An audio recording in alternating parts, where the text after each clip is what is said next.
Tuntrum video chuan IBell Welding machine bi chianna kan nei dawn ani. He welding machine hi alar maya hral pon hral chuak nemani. Amazon, Flipkart le IBell official site a sang ruzanga tang sang sari inkarina leithaya. A model number hi M220-76 ani. 7.2 kVA ani a. AC voltage hi aniam lama ja somruk asang lama zani somnga thleng amang thayani. IGBT technology amhanawang hian current helo turanga yani. Tuna chuan a bom hi han hongila. Intin nge reng in an chin te ang.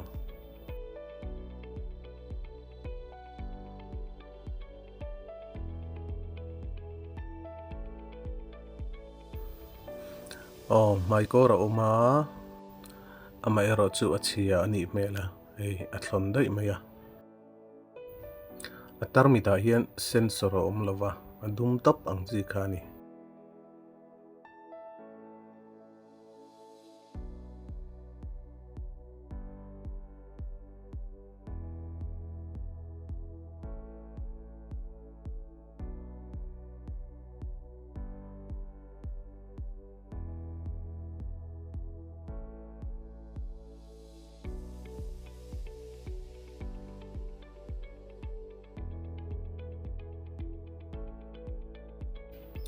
hei hi welding cable aron chom sa chu ni a cable thalu tu kan ilova chelu tu khan ti tur po ni chuang lawa maro chu heavy de wa mang tur tan chuan hrui tha a thlak a that karing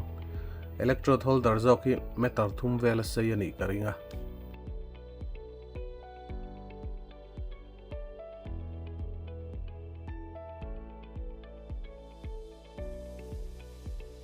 art clamp zokaro hi chu atoi dewa metar ni vel ani karing a khau tra a chepo chep bet thatura nga yang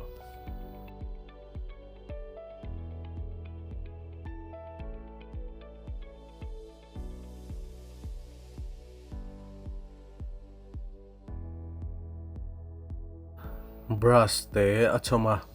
hi a ek chia han chut faya brush fai na tur kha achunga hian lekabu manual a oma hi pei chuan chiar thin tur hengan hriat tur poima tak tak hi om ve thin ani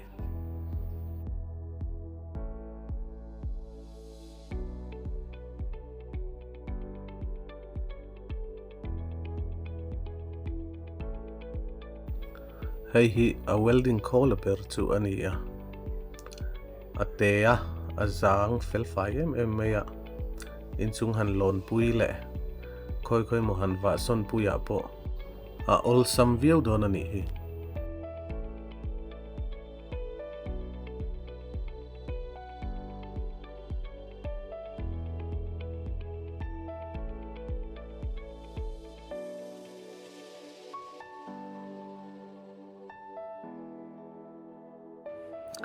three pin lian 16 ampere chi kharon manga a hrui hrim hi chu atlo mel khop mai a cha tha arinom turanga ya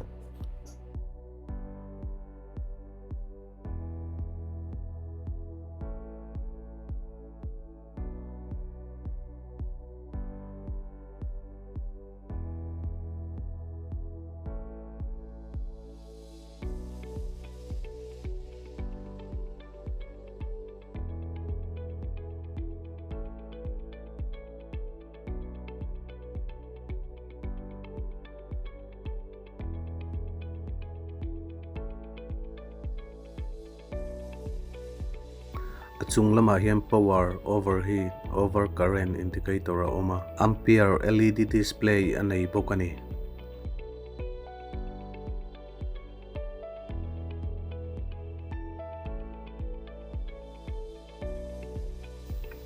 kan hriat ta na tha ka ti ve tlem zong han soilan ka du'a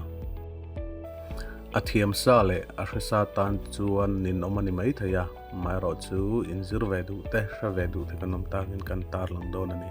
welding rota hian E6013 hi kan manglar maya hemi kan man huna ampere kan set dan tur ka soi ka tumani chata kan huang hian thir pan lam deuh 1mm atanga 1.6mm kan welding don chuan welding rota 2mm kan hmanganga ampere hi 40 atanga 60 inkara kan setang chutiang zelin thir cha zong zerin welding rod size kan man tur oma ampere aset na tur zat nen chata miang hian ain zir thayani ti hian kan fit china a hrui po hi a toilutuk lawa asei thapang ai ve viawa ina han man de han leklam vela chuan a thatok viau point ka hri ani ei zon nana mangtan po reilote aman hi chu a thok chuak le mayanga aman hi chu a phu viawin ka hria a tlo ture ro chu soi a har dewa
ade anuama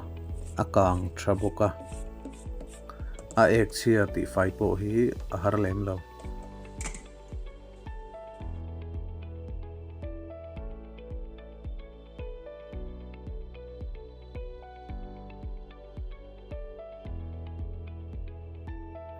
comment lama in ngai dan te in real route milau shilve don nia